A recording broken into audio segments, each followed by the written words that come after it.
Buletin Didik 22 Oktober bersama saya Zati Zubir. Assalamualaikum dan salam sejahtera.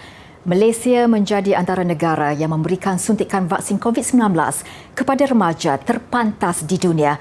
Menteri Kesihatan Khairy Jamaluddin berkata, 80% remaja berusia 12 hingga 17 tahun telah menerima sekurang-kurangnya dos pertama vaksin Pfizer dalam masa kurang 2 bulan.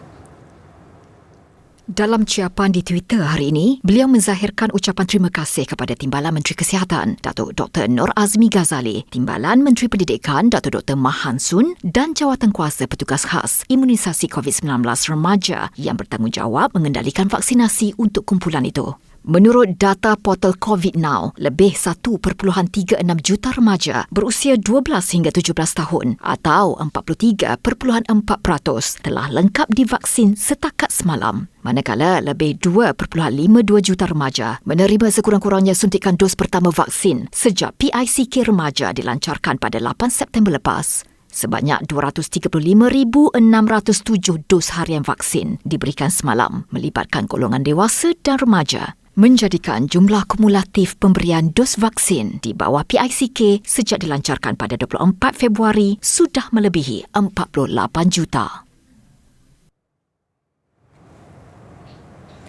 Dalam pada itu, usaha pemberian dos penggalak program imunisasi COVID-19 di Sabah terus dipergiatkan membabitkan petugas barisan hadapan.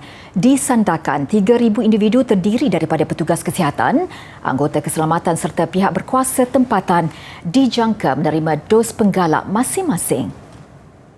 Sampai 20 hari bulan November, kita akan berikan kepada frontliners dulu. Dimulai dengan frontliners kesihatan dan juga pihak hospital. Kemudian kita telah pun mengedarkan Google Form kepada jabatan-jabatan yang sama-sama ambil pada bulan Mac yang lepas. Tambahnya, golongan yang bakal menerima dos penggalak itu ialah 30,000 warga emas bermula 21 November. Jabatan Kesihatan Negeri bersama Pejabat Kesihatan Sandakan turut memperkenalkan inisiatif pemberian vaksin dari rumah ke rumah Rapid Assessment Vaccination Operation RAVO mulai 4 Oktober lalu. Sehingga Selasa lalu, 75 lokaliti telah dilawati pasukan RAVO, antaranya kawasan perkampungan setinggan, perkampungan asal tempatan dan lokaliti jangkitan dan kematian tinggi COVID-19. 3 mahasiswa dari Fakulti Undang-Undang Universiti Melaya UM mengharumkan nama negara apabila mengungguli anugerah kertas persidangan terbaik di Persidangan Pertukaran Belia Undang-Undang Antarabangsa 2021. Persidangan itu dianjurkan Jabatan Kehakiman Hong Kong DOJ dan Persekutuan Pertukaran Belia Undang-Undang Antarabangsa secara dalam talian pada 11 September lalu. Delegasi Malaysia ke persidangan itu diwakili 3 mahasiswa, Lim San Sian, Geoffrey Mosio dan Jowina John. Ia memberi peluang kepada golongan belia berkongsi pendapat mengenai sistem kehakiman negara masing-masing. Bertemakan akses kepada keadilan, kunci kepada masyarakat inklusif dan pembangunan mampan. So saya rasa semua diskusi itu memang sangat positif dan saya ingin showkan supaya rakyat Malaysia, terutamanya belia, terus bergiat aktif dalam menyertai pertandingan dan juga aktiviti supaya kita dapat mengharumkan nama negara dan juga dapat mengasah bakat diri. Lim, Geoffrey dan Jowina turut menerima penajaan penuh ke Hong Kong dan menghadiri Hong Kong Legal Week 2022 sebagai hadiah bagi anugerah kertas persidangan terbaik. Mereka mengalahkan delegasi dari 11 negara, antaranya Indonesia, Thailand, China, Korea Selatan, Vietnam dan Hong Kong. Dalam pada itu, 3 pelajar Kolej Vocational Keningau Sabah pula berjaya mengetengahkan idea troli pelbagai guna di persidangan dalam talian International African Conference on Current Studies of Science, Technology and Social Sciences anjuran Bani Walid University Libya. Alat itu boleh digunakan untuk fungsi-fungsi tertentu, termasuklah memindahkan komponen kenderaan seperti kotak gear ke ruang kerja untuk diselenggarakan. Pasukan tersebut terdiri daripada 3 pelajar teknologi automotif, Veronica Kawang, Jeffrey Kapita dan Iggy Sanliga. Pengubahsuaian troli yang selalu digunakan oleh mekanik kereta adalah untuk mengurangkan risiko insiden yang tidak diingini semasa mekanik melaksanakan proses penyelenggaraan secara manual tanpa peralatan tertentu. Alat ini boleh memindahkan komponen-komponen berat dan boleh mengangkut objek sehingga 150 kg berat maksimum. Dengan kos sekitar RM850, alat ini direka untuk menjadikan kerja-kerja penyelenggaraan lebih efisien sekaligus dapat menjimatkan masa. Sebagai usaha membantu pelajar sekolah merealisasikan impian, terutama dari segi kerjaya, Arus Academy menganjurkan pertandingan program Kejar Impian secara dalam talian. Program di bawah inisiatif pendidikan keuangan Fund for Life itu turut bertujuan membina pelan kukuh bagi mencapai matlamat mereka termasuk mengambil kira aspek keuangan.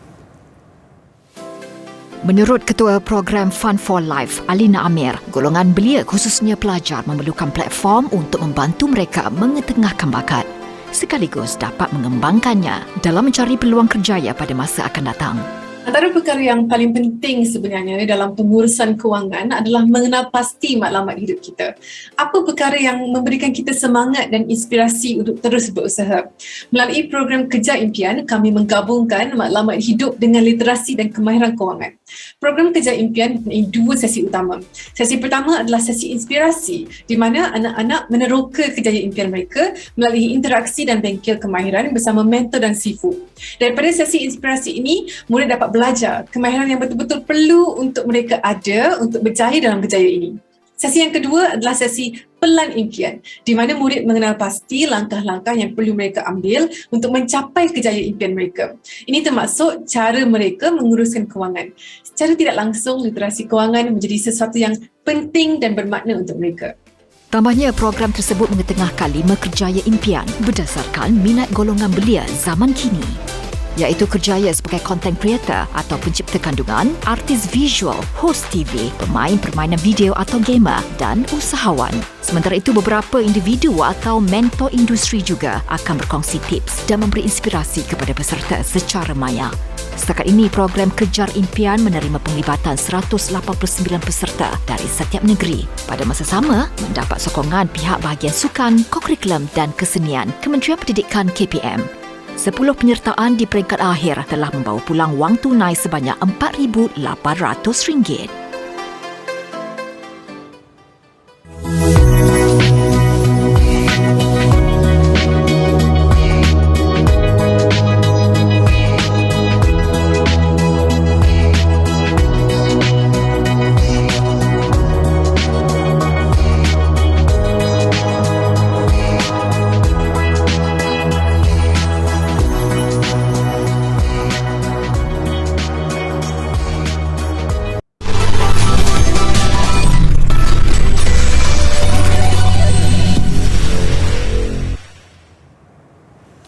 Dalam usaha menyemarakkan budaya serta aplikasi Sains, Teknologi dan Inovasi STI, Kementerian Sains, Teknologi dan Inovasi MOSTI memperkenalkan program Big Bang Astronomy selari dengan teras kelima Dasar Sains, Teknologi, Inovasi Negara 2021-2030. Inisiatif baru itu berperanan sebagai pencetus budaya celik STI sejak usia muda sekaligus meningkatkan daya saing masyarakat. Untuk itu, dengan adanya semangat itu, kita sebenarnya bukan saja mempelopori satu kekuatan dalam pengetahuan dan juga minat kepada ruang angkasa, tetapi kita juga boleh memberikan minat awal supaya planetarium seperti ini dapat kita kunjungi. Bertemakan Women in Space, program itu diadakan sehingga 30 November depan di Planetarium Negara. 15 aktiviti yang dianjurkan mendapat sokongan 21 rakan strategik termasuk badan bukan kerajaan NGO, Institut Pengajian Tinggi, syarikat pemula serta penggiat astronomi. Ia termasuk pameran Maya Sri Kandi Angkasa yang memperkenalkan 13 astronomi wanita, siri bual bicara bersama pakar astronomi serta segmen khas untuk pelajar kurang upaya penglihatan dengan tema Space Insight.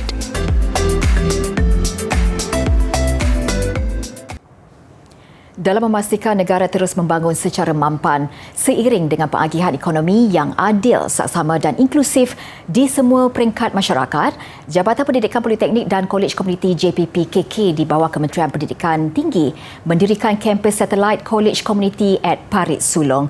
Kampus yang terletak di Taman Industri di Kabin Medan Niaga Seri Sulong Batu Pahat Johor ini menyediakan latihan semula kemahiran dan meningkatkan kemahiran secara berterusan di kawasan sekitar. Menteri Pengajian Tinggi Datuk Seri Dr. Nuraini Ahmad berkata, inisiatif berkenaan juga mendukung prinsip panduan 6 Masyarakat Peri Belajar yang merupakan salah satu panduan teras strategik Wawasan Kemakmuran Bersama WKB 2030. Kampus satelit ini menawarkan pelbagai kursus pendek dalam bidang perniagaan dan keusahawanan, jahitan dan pakaian, komputer dan teknologi maklumat serta catering dan sajian. Sasaran peserta kursus pendek itu adalah komuniti setempat dari kumpulan isi rumah B40, orang kurang upaya, ibu tunggal, warga emas dan golongan belia. Selain itu, ia juga platform rasmi menyebar luas maklumat mengenai program pengajian sepenuh masa, pembelajaran sepanjang hayat dan ilmu keusahawanan yang dikendalikan oleh Kolej Komuniti kepada masyarakat di Parit Sulong. Raja pemerintah yang arif tidak memerlukan sebarang tambahan kuasa sekiranya 3 hak raja berperlembagaan dikendalikan secara bijaksana dan berhemah. Timbalan yang di-Pertuan Agong, Sultan Nazrin Shah bertitah hak itu adalah hak untuk menyampaikan nasihat dan pandangan, memberi galakan serta dorongan, memberi peringatan dan teguran. Titah baginda, amanah dan anugerah ilahi yang disertai peranan dan tanggungjawab wajib dilaksanakan raja pemerintah sesempurna mungkin agar rakyat merasakan institusi raja kekal relevan. Sejarah telah mengajar bahawa tahta akan hilang dan tinggal kenangan apabila raja pemerintah enggan menerima nasihat yang betul, disalah nasihat atau terasing, seterusnya gagal mendampingi, memahami denyut nadi rakyat. Hubungan harmoni serta semangat saling menghormati dan memahami antara institusi istana dengan institusi rakyat berlandaskan perlembagaan juga perlu dipelihara. Baginda bertitah demikian pada majlis pelancaran buku Siri Titah Sultan Nazrin Muizzuddin Shah di Dewan Bahasa dan Pustaka DBP di Ibu Negara semalam.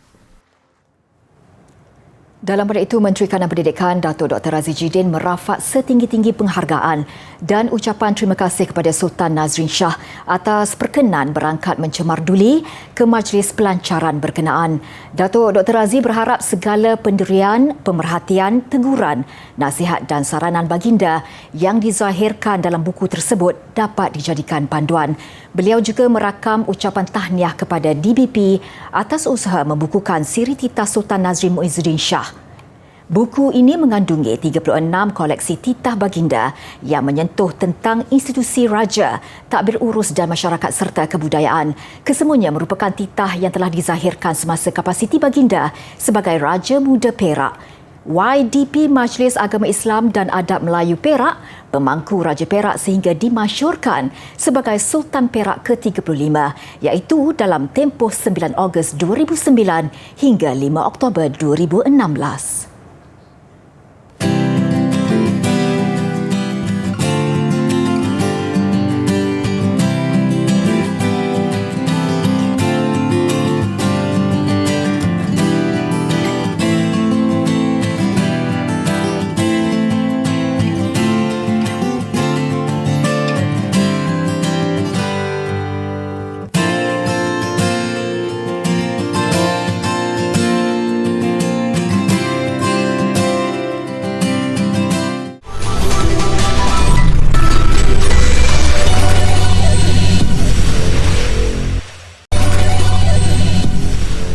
Umum tahu populariti animasi atau anime yang sinonim dengan negara Jepun.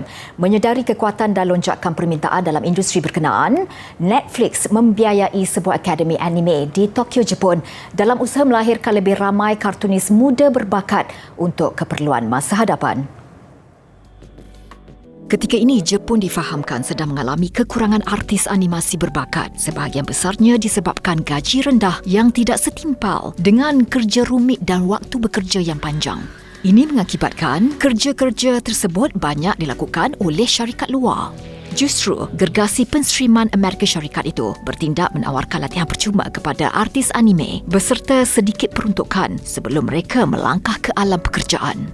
そういう話を聞いてるともう全然ウィットのアニメーター塾はお金もいただいてさらに研修も長く取ってもらっているのですごい勉強もさせてもらいつつちゃんとお金が出てる生活できるっていうところが安心してこっち勉強しようみたいな感じになれるところがよかったっていうか。 Lebih manis, mereka turut dibimbing tenaga pengajar berpengalaman termasuk Hitomi Tatino yang pernah bekerja untuk filem besar seperti Spirited Away dan Akira.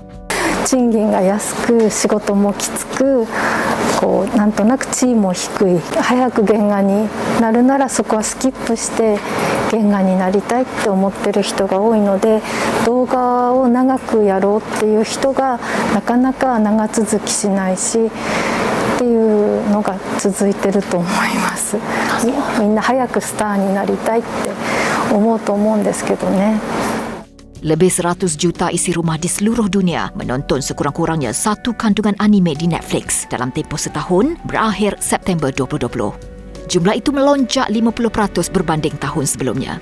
Netflix berharap akademi ini dapat membantu memberi masa depan lebih baik kepada kartunis Jepun untuk melebarkan sayap menerusi karya mereka. Apa rasanya berada pada ketinggian lebih 300 meter di udara? Itu yang dapat dialami sendiri pengunjung di tarikan terbaru di New York, Amerika Syarikat yang dibuka semalam. One Vanderbilt yang terletak di stesen kereta api ikonik Grand Central berdiri pada ketinggian 427 meter. Ia memuatkan sebuah dek observasi bernama Summit serta hasil seni yang dipasang oleh artis Kenzo Digital bernama Art. Pengunjung dibawa ke puncak bangunan menaiki lift Lucina dalam tempoh hanya 42 saat sebelum menikmati pemandangan kota New York di ruang yang dilengkapi kaca memberi rasa seolah-olah terapung di udara. Jika cuaca baik, mereka boleh menikmati pemandangan sejauh 100 km. Orang ramai boleh mengunjungi One Vanderbilt dengan tiket berharga $39 untuk dewasa dan $33 untuk kanak-kanak. Tahukah anda, apakah perkataan dalam bahasa Melayu untuk radio? Tertuang udara. Tertuang udara maksudnya radio. Mata-mata. Mata-mata maksudnya polis. Rumah pasung. Rumah pasung maksudnya balai polis atau tempat menahan orang salah. Rumah sakit. Rumah sakit maksudnya hospital. Kutubkhana. Kutubkhana maksudnya perpustakaan.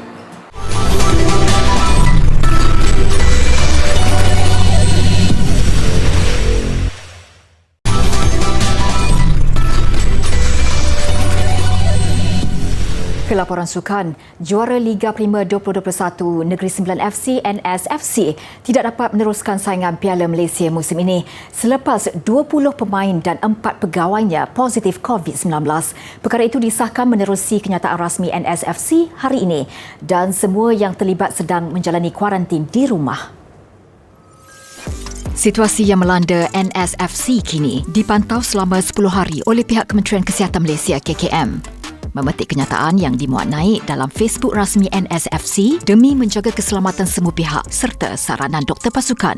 NSFC memohon maaf kepada penyokong kerana situasi ini menyebabkan pasukan tidak dapat meneruskan baki saingan Piala Malaysia musim ini. Bagaimanapun, tiada maklumat terperinci senarai nama pegawai dan pemain yang dijangkiti. Pada saingan bola sepak Piala Malaysia, NSFC berada dalam kumpulan C bersama Kedah Darul Aman, Melaka United dan Kelantan United. Selepas mengharungi 2 perlawanan, NSFC di tempat ketiga mengumpul 3 mata dan dijadual menentang Kedah Jumaat depan di Stadium Tuanku Abdul Rahman Paroi Negeri Sembilan. Liga Bola Sepak Malaysia MFL sebelum ini telah mengeluarkan peraturan tegas pasukan yang terjejas akibat COVID-19 akan disingkirkan bagi mengelakkan penundaan perlawanan.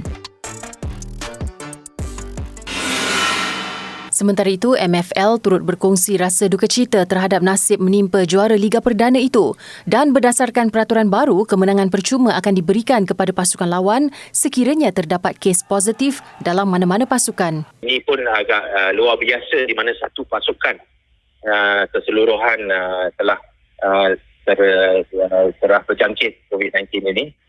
So result 3-0 seperti mana yang telah dikeluarkan sebagai sekila pematuhan SOP kita akan menyebabkan semua perlawanan seterusnya Negeri Sembilan diberi 3-0 kepada pasukan lawan. 4 wakil negara beraksi pada suku akhir terbuka Denmark hari ini dan awal pagi esok. Mengetuai cabaran negara perseorangan lelaki ialah Lee Zijia, diiringi 2 beregu lelaki dan 1 beregu campuran. Saingan yang pasti sukar dengan lawan yang menanti adalah menentang pemain pilihan kejohanan. Gandingan muda Goh Zefi dan Nur Izzuddin Rumsani yang mencipta kejutan menewaskan pilihan ketujuh dari India, Satri Sairaj, Ranki Reddy, Chirag Shetty pada pusingan kedua. Berdepan tugas getir apabila menentang pilihan keempat dari Indonesia, Fajar Alfian, Muhammad Rian Ardianto. Turut menghadapi halangan sukar beregu campuran Tan Kian Meng dan Lai Peijing. Mereka mengenepikan pasangan Korea Selatan pada pusingan kedua bakal menentang pilihan keempat dari Jepun, Yuta Watanabe dan Arisa Higashino.